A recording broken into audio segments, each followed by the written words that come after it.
Hi friends, ಹೇಗಿದ್ದೀರಾ? ಎಲ್ಲ ಚೆನ್ನಾಗಿದ್ದೀರಾ ಅಂತ ಅಂದ್ಕೊಳ್ತೀನಿ. ವರ್ಣಿಕಾ ಅಡುಗೆ ಮನೆಗೆ ಸ್ವಾಗತ.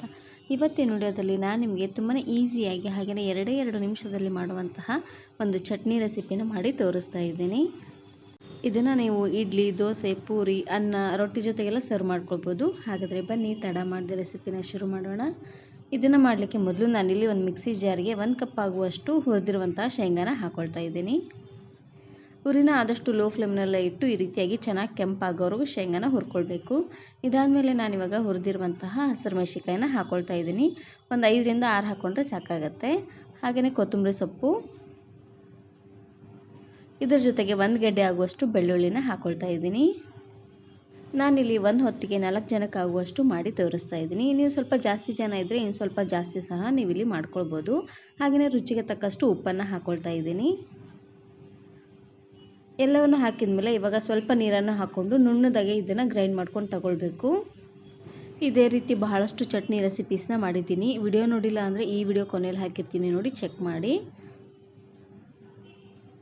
ಇದಕ್ಕೆ ನಾನಿವಾಗ ಒಗ್ಗರಣೆನ ಮಾಡ್ಕೊಳ್ತಾ ಇದ್ದೀನಿ. ಮೊದಲು ನಾನಿಲ್ಲಿ ಒಂದು ಪ್ಯಾನ್ಗೆ ಸ್ವಲ್ಪ ಎಣ್ಣೆನ ಹಾಕ್ಕೊಳ್ತಾ ಇದ್ದೀನಿ. ಒಂದು 2 ಚಮಚಷ್ಟು ಎಣ್ಣೆನ ಹಾಕ್ಕೊಂಡ್ರೆ ಸಾಕಾಗುತ್ತೆ.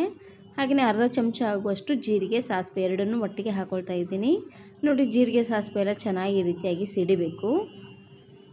ಇದಾದಮೇಲೆ ಲಾಸ್ಟಲ್ಲಿ 1 ಎಸಳಾಗುವಷ್ಟು ಕರಿಬೇವು ಸೊಪ್ಪನ್ನು ಹಾಕ್ಕೊಳ್ತಾ ಇದ್ದೀನಿ. ಕರಿಬೇವು ಸೊಪ್ಪನ್ನು ಹಾಕಿದ ಮೇಲೆ ಇವಾಗ ಗ್ಯಾಸನ್ನು ಆಫ್ ಮಾಡಿ ಈ ಚಟ್ನಿನ ಹಾಕ್ಕೊಳ್ತಾ ಇದ್ದೀನಿ. ಚಟ್ನಿಗೆ ಸ್ವಲ್ಪ ನೀರನ್ನು ಹಾಕ್ಕೊಳ್ತಾ ಇದ್ದೀನಿ. ನಿಮ್ಗೆ ಪೂರ್ತಿ ಗಟ್ಟಿಯಾಗಿ ಚಟ್ನಿ ಬೇಕು ಅಂದರೆ ಗಟ್ಟಿಯಾಗೂ ಸಹ ನೀವು ಇದನ್ನು ಮಾಡ್ಕೊಳ್ಬೋದು. ಈ ಚಟ್ನಿನ ನೀವು ಇಡ್ಲಿ, ದೋಸೆ, ಪಡ್ಡು, ಪೂರಿ, ಚಪಾತಿ ಹಾಗೆ ರೊಟ್ಟಿ ಜೊತೆಗೆಲ್ಲ ಸರ್ವ್ ಮಾಡ್ಕೊಬೋದು. ತುಂಬಾ ರುಚಿಯಾಗಿರುತ್ತೆ ಅಂತಲೇ ಹೇಳ್ಬೋದು. ಹಾಗೆಯೇ ಬಿಸಿ ಬಿಸಿಯಾಗಿರುವಂತಹ ಅನ್ನದ ಜೊತೆಗೆ ಈ ಚಟ್ನಿ ಸ್ವಲ್ಪ ತುಪ್ಪನ ಹಾಕ್ಕೊಂಡು ತಿಂದರೆ ತುಂಬಾ ಚೆನ್ನಾಗಿರುತ್ತೆ. ಮೊದಲೇ ನಾವು ಶೇಂಗಾ ಬೀಜನ ಹುರಿದು ಒಂದು ಡಬ್ಬದಲ್ಲಿ ಹಾಕಿಟ್ಬಿಟ್ರೆ ಈ ಚಟ್ನಿ ಮಾಡಲಿಕ್ಕೆ ಜಾಸ್ತಿ ಹೊತ್ತೆಲ್ಲ ಟೈಮ್ ಹಿಡಿಸೋದಿಲ್ಲ. ಒಂದು 2ರಿಂದ 3 ನಿಮಿಷದೊಳಗೆ ಈ ಚಟ್ನಿನ ನೀವು ಮಾಡ್ಕೊಬೋದು. ಇದಕ್ಕೆ ನಾನಿವಾಗ ಲಾಸ್ಟಲ್ಲಿ ಸ್ವಲ್ಪ ನಿಂಬೆಹಣ್ಣಿನ ರಸನ ಹಾಕ್ಕೊಳ್ತಾ ಇದ್ದೀನಿ. ನಿಂಬೆಹಣ್ಣಿನ ರಸ ಇಲ್ಲಾಂದರೆ ನೀವು ಹುಣಸೆ ಹಣ್ಣನ್ನು ಸಹ ನೀವು ಇಲ್ಲಿ ಹಾಕ್ಕೊಳ್ಬೋದು.